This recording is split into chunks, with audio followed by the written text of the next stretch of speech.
Salut Gilles, je suis super contente de faire cette rencontre. On avait déjà eu l'occasion d'échanger ensemble sur Instagram.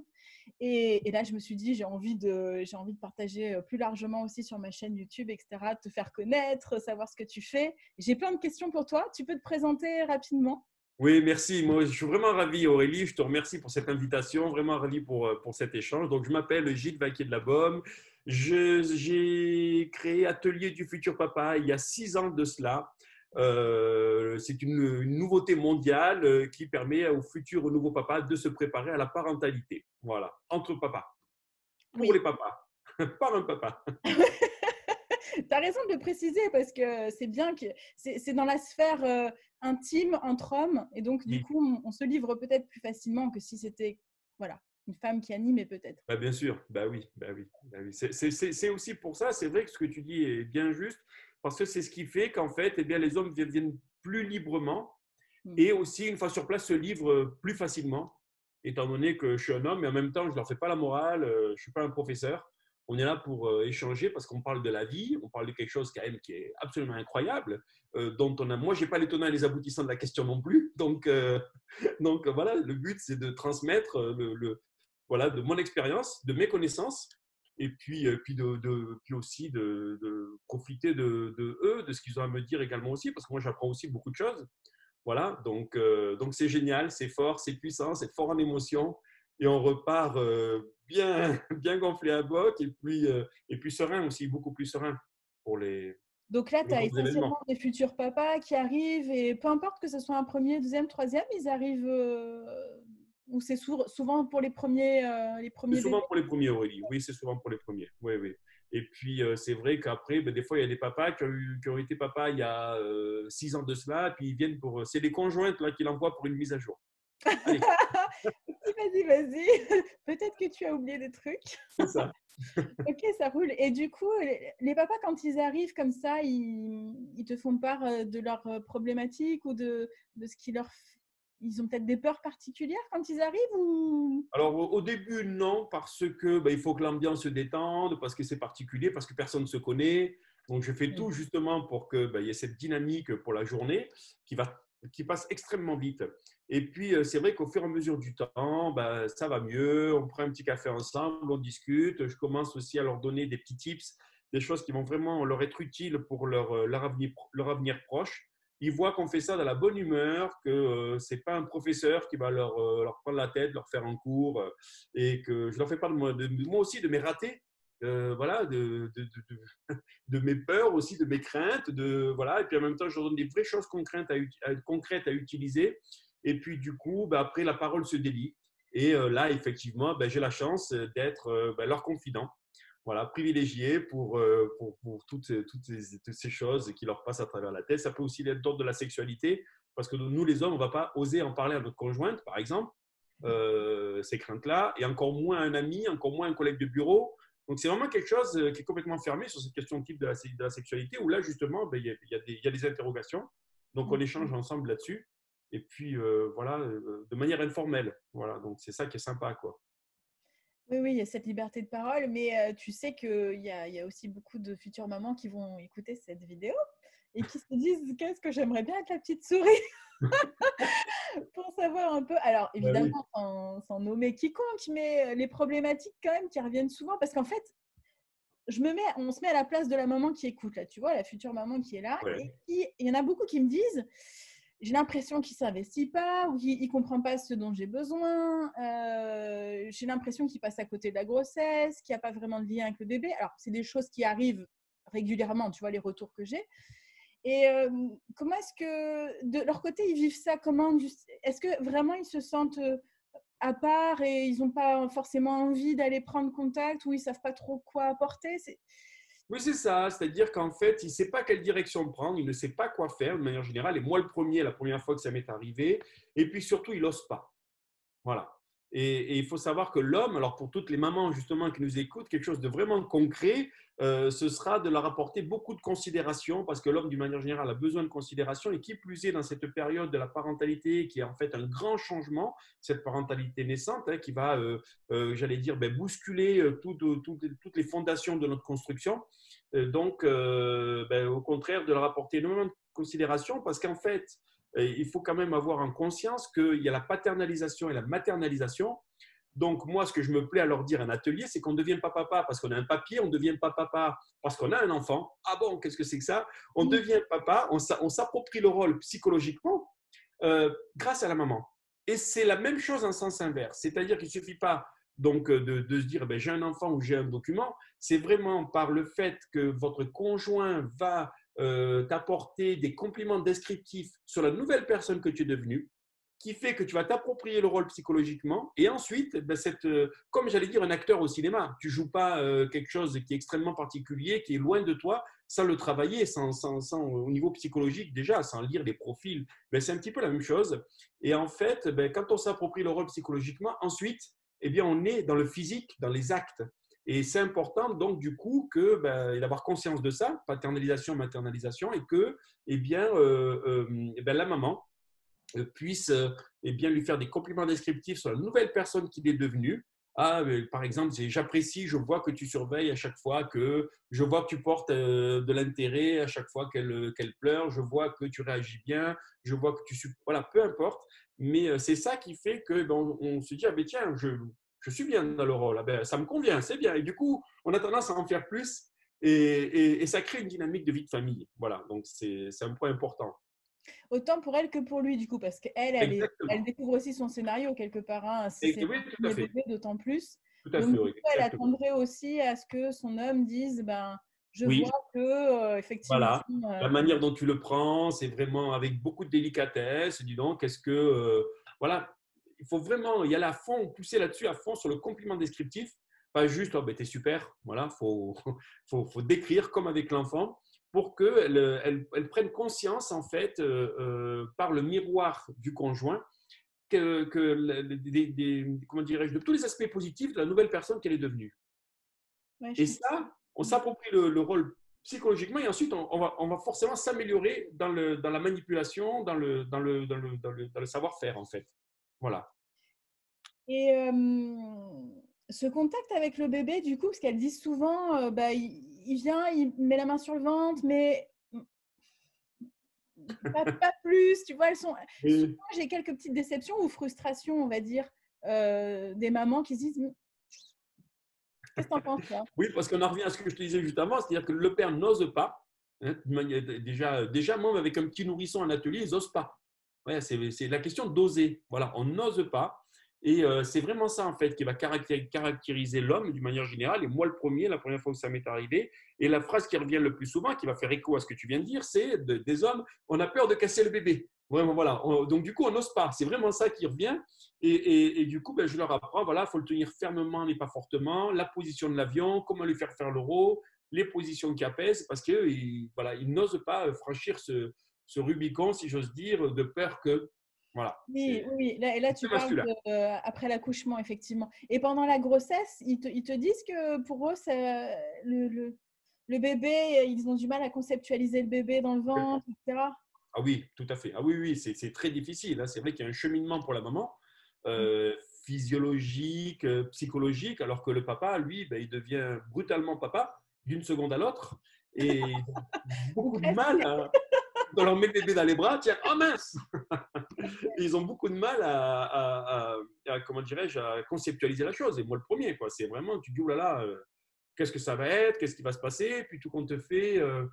Après, une fois que le bébé est là, tu te dis, bon, ça va, c'est pas. Puis après, tu te rends compte que, ah oui, oui, quand même, si j'avais su, j'aurais peut-être un petit peu essayé de me renseigner sur comment apaiser les pleurs, que veulent dire ces pleurs, ne serait-ce que ça, comment soutenir la jeune maman postnatale, etc.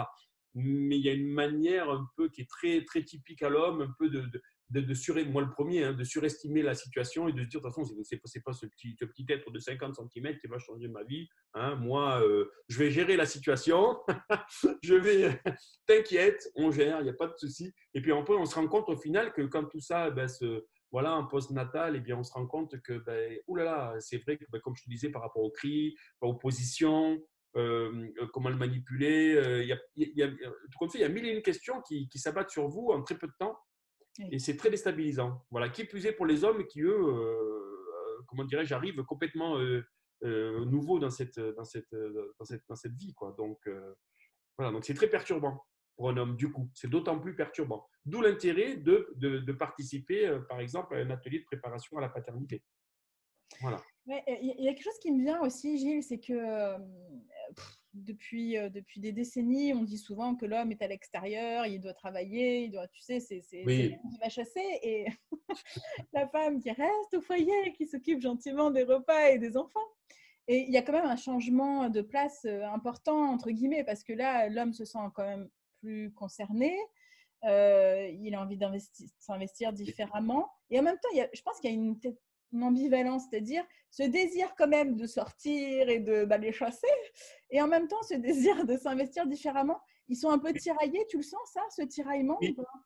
oui, oui, c'est-à-dire qu'il y a toujours voilà, cet ancien, tout ce qui est là, tout au fond de soi, voilà, tout ce qu'on nous a appris qui est vraiment présent. Et puis, il y a cette question de l'investissement. Alors, bon, il y a beaucoup de papas qui poussent des poussettes, qu'on voit, ou avec des porte-bébés, mais des fois, souvent, ça ne va pas plus loin. C'est-à-dire que déjà, il se considère qu'il fait beaucoup quand il fait ça. Voilà. Donc, moi, souvent, ce que je leur dis, c'est que la barre, elle est bien, bien, bien plus haute que ça. Et ça, c'est quelque chose qui est très fréquent chez les hommes, que, voilà, qui vont devenir pères, c'est qu'ils se disent en fait que, bah, voilà, bon, on va faire un comparatif, on va dire qu'ils s'imaginent qu'ils vont partir pour une petite promenade de santé, alors qu'en fait, on part pour un trek de très, voilà, ils ne sont pas équipés pour ça. Et en fait, la notion de l'engagement, elle est là, alors que le vrai engagement pour que ça fonctionne, il est là. Et c'est ce gap, souvent, que je remarque, et c'est cette prise de conscience, justement, que moi, je favorise dans cette préparation à la parentalité, parce que ben, nous, en tant qu'hommes, voilà, on surestime la situation, on ne se rend pas compte, on On conscientise sous-estime, on ce qui se sous-estime passe, tout ce qui va se passer. Pardon? on sous-estime la situation, tu veux dire? Oui, complètement. Oui. Oui. Ou on se surestime ou on sous-estime la situation, ou c'est les deux. Mais en tous les cas, on ne s'imagine pas tout ce qui peut se passer derrière. Et qui, tout compte fait, va être un grand basculement. Et voilà, ça va comment dirais-je, ça va chercher au plus profond de nous, en plus, la manière dont on a été éduqué, etc. Donc, ça fait trembler toutes nos fondations personnelles. Donc, voilà, le cri, c'est le stress. Le stress, c'est l'attaque. Nous, on le répète en atelier parce qu'il faut bien se dire que la personne la plus cool, ben, quand elle est soumise au stress, comme ça, donc, ben, par exemple, ça peut être les cris d'un bébé dans la parentalité, bon, on va avoir tendance à attaquer. L'attaque, c'est lever la main, c'est lever la voix, voire même c'est menacer, voire même agir, donc négativement, alors qu'on ne s'est jamais vu sous cet angle-là. Donc, c'est aussi une découverte, un rendez-vous avec soi-même, cette parentalité. Donc, voilà, il y a une forme de brutalité à ce niveau-là. Oui, oui, oui, il y a une certaine violence qui d'ailleurs se traduit aussi par le fait, sans vouloir être pessimiste, mais bon, ni plus ni moins que des faits, il y a quand même énormément de divorces les 3 premières années après la naissance d'un bébé, on le sait, notamment dans les grandes villes. Ah bon? Mais oui, il y a plus à Paris, au niveau des stats, il me semble. Mais ça veut bien dire que finalement, on ne s'est pas vraiment préparé à ce grand chamboulement et que on ne trouve pas forcément toujours les ressources. Peut-être aussi qu'il y a des tensions dans le couple qui étaient déjà Oui, en amont. oui, sous-jacente, et ça c'est un révélateur. Ouais. Moi, ce que je dis, c'est voilà, l'enfant, c'est un révélateur de stress sous-jacent. C'est-à-dire que, par exemple, à titre personnel, si par exemple j'ai une difficulté avec ma conjointe, j'ai une difficulté financière, j'ai une difficulté économique, j'ai une difficulté de travail, peu importe, eh bien, cette difficulté elle va jaillir 1000 fois plus fort et 1000 fois plus vite qu'avec n'importe qui d'autre. Voilà. Et ça, c'est quelque chose dont il faut avoir conscience en amont. Et du coup, ben, il faut ramener, parce on va monter comme ça, et il faut ramener par rapport à la situation, se dire oui, non, mais ça, c'est normal. C'est normal que je monte aussi haut.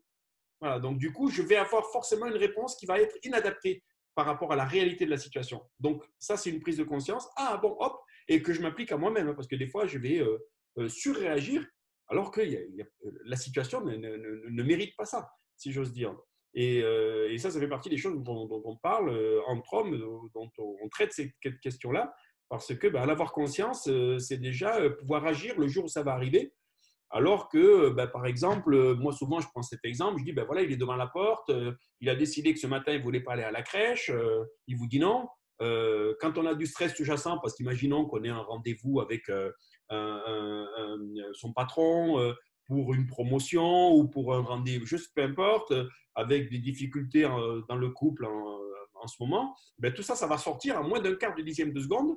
Et il y a plus de grandes chances que vous l'attrapiez par le callback en lui disant maintenant tu vas venir, c'est comme ça, c'est pas autrement, parce que vous êtes pressé, parce qu'il faut y aller, parce que vous allez prendre la 86, que c'est bouché, voilà, que vous te disiez ben, tiens, le premier qui touche la porte en bas, il a gagné. Tu n'as pas envie qu'on arrive le premier, voilà, que tu utilises une ruse ou une astuce. Donc, c'est vraiment de se dire qu'il faut prendre 2 secondes toujours vraiment avant d'agir. C'est vraiment fondamental dans cette parentalité. Voilà, c'est voilà, vraiment, je leur dis, ne répétez jamais 2 fois la même chose parce que vous allez vous énerver. Et prenez toujours 2 secondes de réflexion avant d'agir parce qu'il y a une alternative, mais notre instinct, hein, puisque l'enfant est un puissant révélateur de cet instinct, d'accord, puisque on va dire allez, cri égale stress, stress égale attaque, hein, et cette attaque elle va prendre un quart de seconde à sortir. Prenez 2 secondes avant d'agir et puis réfléchissez à une alternative. Voilà. L'alternative du jeu, c'est fantastique. Le défi, c'est fantastique. Voilà, il y a toujours une possibilité. Moi, j'ai remarqué dans ma parentalité naissante que bien, dans 95% des cas, on pouvait sauver la situation. Et plutôt que de l'attraper par le callback et dire c'est moi qui commande, il faut que tu t'habitues à ça, je suis ton père, tu dois écouter ce que je te dis. Et puis de toute façon, ce sera comme ça, tu en as pris pour 20 ans. Hein, plutôt que de donner ce discours-là, moi, on me répétait à 18 ans, tu feras ce que tu veux. Tant que tu n'as pas 18 ans, tu dois écouter ce que je te dis. Mais une Et à 18 génération ans et qui une est minute, complètement je suis comme ça, parti. hein. Mm. Voilà. Donc c'est ça l'idée. Et quand on a conscience de ça, ben, du coup, ben, moi le premier, ben, quand on est soumis à des situations comme ça, où tout compte fait, ça ne mériterait pas, et ben, on essaye de passer par ces alternatives qui, en fait, au final, pourquoi ça évite de s'abîmer, hein, et ça permet donc d'éviter d'abîmer ce qu'on a de plus cher, c'est le lien d'attachement avec nos enfants. Voilà. Et ça, c'est fondamental, d'avoir conscience de ça avant de rentrer dans la parentalité pour ben, justement éviter de s'abîmer, hein, parce on peut être à côté de son enfant sans forcément avoir créé du lien. Oui, c'est Voilà. ça. Mais j'en reviens à la grossesse quand même, parce que tu sais, on découvre aussi plein de choses maintenant que le bébé, même in utero, est capable de percevoir, d'entendre, de comprendre. Je le vois d'autant plus en communication Oui. quantique. Ils ont des liens déjà qui se tissent pendant la grossesse. Est-ce que quand même ces papas que tu accueilles te posent des questions là-dessus? Ils te disent, Oui. mais qu'est-ce qu'il comprend mon enfant? Et est-ce qu'il y a Oui. déjà des choses? Ouais.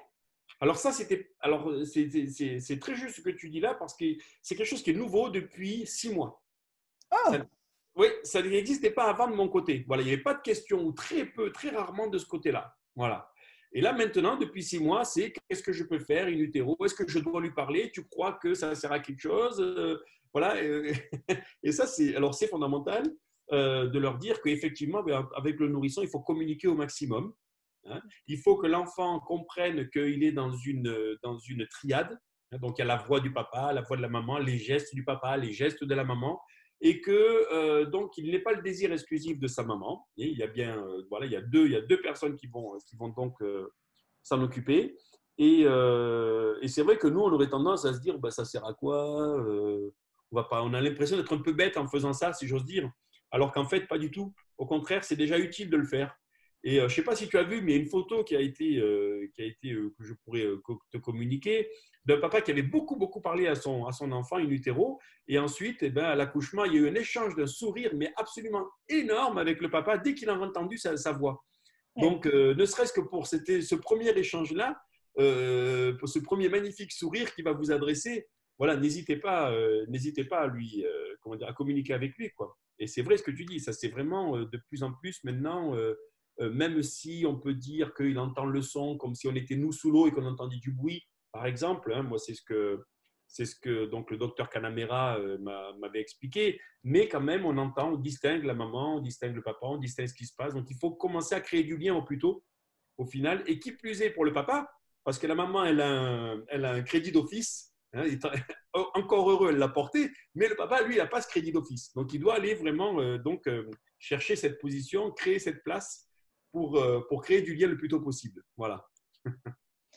Oui, et puis après, il y a des mamans qui sont enceintes et qui ne le vivent pas forcément non plus super bien, c'est pas tout rose et c'est pas facile de parler aussi à son bébé. J'ai pas mal de femmes qui me disent, parler à mon bébé, Oui, c'est pas facile, c'est pas si évident. Mais tu c'est vois pas évident. que moi, ce que je remarque aussi dans ma pratique d'ancienne sage-femme, je l'ai fait en autonomie et même en communication quantique maintenant, les bébés comprennent beaucoup plus que ce qu'on imagine. Oui, Ils ont une capacité de perception énorme qui va au-delà des sens classiques, effectivement, parce qu'il y a l'eau et au niveau des sons, etc. bien sûr, au niveau auditif, tout n'est pas mature, mais ils perçoivent bien au-delà de ça quand même. Et est-ce que les papas, ils te demandent, par exemple, qu'est-ce qu'ils peuvent dire au bébé parce que j'imagine que Oui, tu leur dis, on tisse du lien, on parle, mais qu'est-ce oui. qu'on raconte? Oui, c'est ça, exactement. Alors, il y a aussi, par rapport, pour corroborer tes propos, il y a aussi le fait que ben, dans le règne humain, qui n'est pas le règne animal, on a besoin de l'autre pour, comment dirais-je, ben, être accompagné. Oui, Pardon? pour exister, j'allais dire, oui. Oui, pour exister, pour être accompagné. Bon, on sait très bien que, par exemple, sous Ceausescu, quand il y avait eu la guerre, il y avait énormément de bébés dans les pouponnières, très peu de personnes pour s'en occuper. Donc, du coup, on s'est rendu compte que l'être humain, il devient fou, il se laisse mourir parce qu'on ne s'occupe pas de lui. Donc, cette notion du lien, elle est fondamentale. Dans le règne animal, la petite girafe, eh ben, le petit girafon, quand il naît, il doit être rapidement autonome, ne serait-ce que de savoir courir dans la demi-heure qui va suivre, parce que c'est sa vie qui en dépend. Dans le règne humain, on n'est pas là-dedans. Donc, on a besoin d'un accompagnement vraiment très proximal, on va dire, très longtemps, parce que ben, nous, on va apprendre à marcher. Ça va prendre 14 mois pour apprendre à marcher. L'autonomie au niveau de la propreté, c'est pas avant l'acquisition, c'est pas avant donc l'âge de 3 ans, etc. Donc, ça, c'est déjà une première, comment dirais-je, remarque qu'on peut observer. Et ensuite, ben, quoi leur dire? Alors, moi, je leur dis des petites phrases. Chacun a inventé sa parentalité, mais je suis là pour toi. Parce que moi, j'ai remarqué dans les coachings post-natal que je peux faire également aussi, que le papa, il est souvent très descendant, à dire, voilà, beaucoup de choses à dire, à faire, un comportement à avoir, mais on en voit peu de phrases positives. Donc, ben, tu es une belle personne, je suis là pour toi. Si tu as besoin de moi, tu m'appelles. Tu peux compter sur moi. Je veille sur toi. Je t'ai mis des rêves sous ton oreiller, tu vas voir, tu vas faire des rêves magiques. Voilà, il y a tout un tas de choses positives à dire qui vont au-delà du simple je t'aime, qui est bien. Mais il faut vraiment pousser. Voilà, c'est là la notion d'engagement. On disait que le décalage, il est là. Et souvent, nous, les hommes, on ne va pas trop savoir quoi dire. Et c'est vrai que ben, voilà, je leur donne des exemples pour que ben, ça soit dans leur esprit et qu'ils, après, avec leurs mots, leur manière, leur façon d'être, leur créativité, ils adaptent ça à leur personnalité. Mais voilà, au moins celui qui sait pas trop ou quoi, eh ben, il peut déjà ne serait-ce que dire ça. Hein, voilà, c'est important de signifier à l'enfant qu'il y a eu un vrai désir pour sa venue. Oui. Parce que ben, moi, ça a été quelque chose, justement, c'est quelque chose où s'il y a eu toujours un doute à titre personnel par rapport à ça, où on ne sait pas trop, et c'est destructeur très rapidement, quoi. Hein. Ça peut être destructeur, voilà, pour se construire psychologiquement. Donc, il y a un vrai désir de ta présence dans ce monde, et ce que j'ai fait, je sais pourquoi je l'ai fait, et je sais pourquoi tu es là, je suis là pour t'accompagner, je suis à côté de toi, tu peux compter sur moi. Ça, c'est fondamental à mon avis. Oui, tout à fait, tout à fait. Ou d'acceptation aussi, parce que tu as des grossesses un peu surprises aussi des fois, et Oui, ouais, le oui, désir de bébé n'était pas forcément présent oui, en amont, oui, oui. mais la grossesse est là et on est heureux. Absolument, exactement, tout à fait. Tu fais bien de préciser. Oui, oui, oui, parce que bah, ça arrive. Bien sûr. Oui, oui, bien sûr, bien sûr. Mais moi c'est ce qui m'est arrivé pour ma deuxième fille. Ma deuxième fille, il n'y avait pas de programmation, si j'ose dire. La première, on a eu beaucoup de mal à la voir. Tout compte fait, finalement, ça s'est fait. Et la deuxième, tout compte fait, qui avait pas de, voilà, qui était pas programmée, je ne sais pas si le mot est le bon, ben, tout compte fait, ça s'est fait. Et c'est avec un immense, immense plaisir. Et encore, c'est peu dire, quoi. Ça. Voilà. Mais ça, justement, c'est des messages qu'il faut envoyer parce que c'est fondamental dans la construction psychologique de l'autre. Et Et le père, il doit se lâcher là-dessus, parce que nous, on est dans la retenue. On n'ose pas. On en revient à ces fameux oser dont on a parlé au début de l'entretien, et on n'ose pas trop, alors qu'en fait, ça a une vraie vertu. Et quand on prend conscience de la vertu que ça peut avoir, pour la personne donc qu'on a fait venir et aussi pour la dynamique de vie de famille, et ben, tout compte fait, ben voilà, c'est quand même très positif, quoi. oui, ouais, super. Est-ce que tu as envie de rajouter en fait, j'ai plein de questions encore, Gilles, c'est une catastrophe. Mais bon, voilà, il faudra qu'on refasse une vidéo si tu es OK. Bien sûr. Ouais, il y a encore plein de choses pendant la grossesse, notamment toujours cette envie d'être la petite souris, tu sais, pour savoir un petit peu comment se sentent les papas, est-ce qu'ils ont besoin finalement, et est-ce que des fois, ils ne sont pas un peu titillés par les demandes de la maman. Parce que quand on est enceinte, c'est tout un travail aussi que j'aime beaucoup, et un point de vue que j'aime beaucoup, c'est-à-dire que il y a beaucoup de femmes enceintes, si tu veux, qui donnent la clé de leur bonheur de grossesse dans les poches du papa. Et elle se dit quelque part, c'est à toi de faire en sorte que je sois heureuse là, pendant cette grossesse. Il faut que tu m'apportes du bonheur, du bien-être, que tu me coucounes, Et alors que elle, bien souvent, elle n'ose même pas s'apporter ça déjà pour elle-même. Donc il y a tout un… C'est pour ça que j'aime bien dire donner naissance et naître à soi, tu vois, parce qu'il y a aussi tout un travail personnel aussi pour se rendre heureuse soi-même et pour que le papa soit heureux aussi lui-même. Il y a des expériences à vivre chacun de notre côté. Mais je me demandais, oui, effectivement, est-ce que le papa ne se sent pas submergé des fois par les demandes de la maman, de la femme enceinte? Ben, disons que moi, les retours que j'ai, c'est que des fois, ils n'osent pas dire que c'est un poids immense d'un coup qui va tomber sur leurs épaules. Voilà, parce qu'il y a cette question de la responsabilité aussi du bonheur de l'autre dans cette période-là, dans laquelle on ne sait pas quoi faire, on ne sait pas par où commencer, et on ne sait pas vraiment comment s'y prendre. Voilà, on est un peu gauche, si j'ose dire, il n'y a pas vraiment de mode d'emploi non plus, mais on n'ose pas, une fois de plus. Et c'est vrai que ben, la maman, si elle est là dans l'attente de se dire, eh ben, je te donne les clés, c'est à toi d'aller ouvrir la porte, et que lui, en même temps, il ne sait pas quelle porte ouvrir, bon, on a tendance à tourner en rond, quoi. Donc, voilà, comme tu disais, c'est à la maman aussi d'aller, comme chacun, d'abord d'être bien soi-même. Hein, ça, c'est vraiment fondamental pour pouvoir vivre ben, cette grossesse, cette parentalité naissante. Et puis aussi, toujours pareil, de dire à l'autre, hein, quand on communique, et puis avec les mots justes, de manière courte, hein, ce n'est pas la peine de faire des leçons de morale, mais voilà, moi, c'est ce que je dis à ma conjointe. Hein, si tu as un truc, tu me le dis, voilà, simplement, gentiment, et puis ça va semer une petite graine, et puis je vais faire en sorte que, voilà, parce que la clé du bonheur, pour toi, elle a un format, pour moi, elle a un format, chacun, et donc on ne sait pas trop, il n'y a pas de passe-partout. Donc, comme dans les emails, donc voilà, il ne faut pas hésiter non plus. C'est vrai à commencer à communiquer parce que pendant la grossesse, parce qu'après, cette communication, c'est quand même la clé, une des clés fondamentales de la réussite de l'histoire de la parentalité. Donc, comme tu l'as dit tout à l'heure, il y a un couple sur 4 qui se sépare dans l'année qui suit l'arrivée de l'enfant. Donc, voilà, c'est pas pour rien. Donc, voilà, c'est vraiment cette question de la communication, elle est fondamentale. Et il faut oser dire à l'autre, ben voilà, déjà se faire du bien à soi-même et puis dire à l'autre un peu ce qu'on attend de lui, voilà, ou lui suggérer des choses pour que ça fasse des petites graines, parce que l'homme, ben, il ne sait pas trop, quoi. Il est un peu moi gauche, il ne sait pas, et puis d'un coup, c'est beaucoup de choses. Et il a peur aussi, il a beaucoup peur, sans l'avouer, parce que ça, c'est des choses, moi, des témoignages que j'ai de comment elle se sent. Il n'ose pas trop parler au niveau émotionnel, parce que nous, les hommes, on nous a appris que l'émotion, on mettait ça sous le boisseau, c'était l'ordre du féminin. Et donc, il y a une crainte aussi vis-à-vis de sa conjointe enceinte, voilà, qu'on ne reconnaît plus ni physiquement, ni au niveau des humeurs. C'est que c'est une nouvelle personne qui est avec qui on est en train tout doucement de se rendre compte qu'on va démarrer une nouvelle aventure, mine de rien. Donc, tout ça, c'est aussi une question de waouh, ça fait drôle, quoi. Je suis d'accord.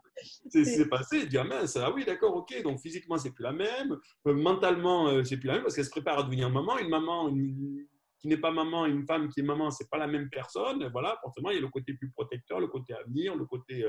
Il y a tout un tas de paramètres qui rentrent en ligne de compte et qui n'existaient pas avant. Donc, voilà, c'est impressionnant pour un homme, tout ça, mine de rien, quand même. Et c'est pour ça, Gilles, aussi, je trouve que c'est super de faire ces ateliers de futurs papas parce que finalement, il nous manque beaucoup de réseaux et d'endroits, de lieux, de personnes à qui on peut contacter pour avoir des ressources et surtout pour s'ouvrir des possibles parce qu'on sait qu'on ne sait pas. En espérant qu'on sait, qu'on ne sait pas d'ailleurs. Hein. Mais c'est vrai, parce qu'il y en a plein qui pensent que c'est OK. Oui. Et quand on sait qu'on ne sait pas, on peut construire un réseau avec des personnes référentes, des points d'appui, des ressources. Et je trouve que c'est génial de proposer ces ateliers parce que ça fait partie des ressources. Oui, complètement. C'est exactement ça. C'est une belle ressource conviviale où on apprend des vrais, comment dirais-je, des vraies astuces de parentalité, de comportemental. Souvent, ben, moi, par exemple, je vais leur dire ben, il faut s'occuper beaucoup plus de la maman en postnatal que pendant la grossesse. Donc déjà, au niveau du décalage, je dis ah ouais, mais je m'étais déjà investi pendant la grossesse et lui, il me dit qu'il faut que je sois plus encore après. Donc, et oui, mais c'est fondamental pour la question de la dynamique. Donc, voilà, c'est des messages que quelqu'un doit leur faire passer. Oui, c'est très bien. Et entre quatre yeux et d'une manière non directive, sympathique, mais en leur disant attention, c'est hyper important. Parce que là, c'est ton avenir qui en dépend également aussi. Donc, cet investissement postnatal, eh bien, tu peux le commencer d'ores et déjà. Ah, d'accord, ok. Donc, ils rentrent, ils sont à fond. Moi, des messages de maman qui me disent ah ben, merci parce que vous l'avez transformé. Voilà, il se libère, il se lâche, il ose enfin, il est dedans. Et du coup, ben, elle, ça la rassure. Et en même temps, ça la soulage parce qu'il participe. Voilà. Donc, ça participe au bonheur familial. C'est très, très cool. Mais oui, c'est génial. Je trouve ça top. Si jamais, donc, il y en a qui sont intéressés, là, du coup, c'est ton site, on passe par ton site, c'est ça? Pour les... Voilà, pour atelierdufuturpapa.com. Oui, ok, je vais mettre le lien de toute façon en description. Bon, bah, c'est trop chouette. Merci beaucoup, Gilles. Vraiment top. Merci à toi, Aurélie. Merci beaucoup. Ça me fait super plaisir. Un petit message que tu as envie de dire pour la fin, pour un dernier petit conseil, un dernier…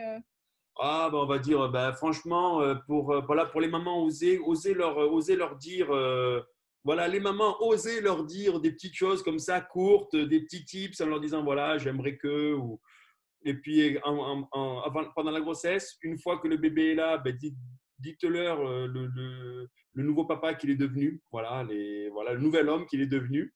Et puis les pères, eh ben, osez, faut y aller à fond parce que ben, tout ça c'est important parce que au final, eh ben, la vie de famille c'est un beau cadeau. Hein, et puis il faut que pour qu'il y ait cette dynamique, eh ben, s'occuper autant de la maman que de l'enfant. Et il ne faut pas se focaliser sur les besoins du bébé. Hein. Les besoins du bébé, c'est de l'amour et du lait. Donc, la maman va très bien lui apporter. Focalisez-vous sur la maman en postnatal. Voilà, vous en serez largement récompensé par le bonheur familial. Voilà. Elle a besoin aussi d'amour et de nourriture.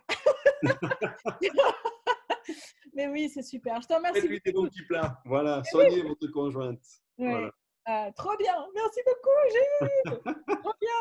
Je te remercie. Et puis, bah, écoute, à bientôt. Hein. Ouais, à bientôt. Avec grand plaisir, Aurélie. Super. À très bientôt. Merci. On s'embrasse. Au revoir.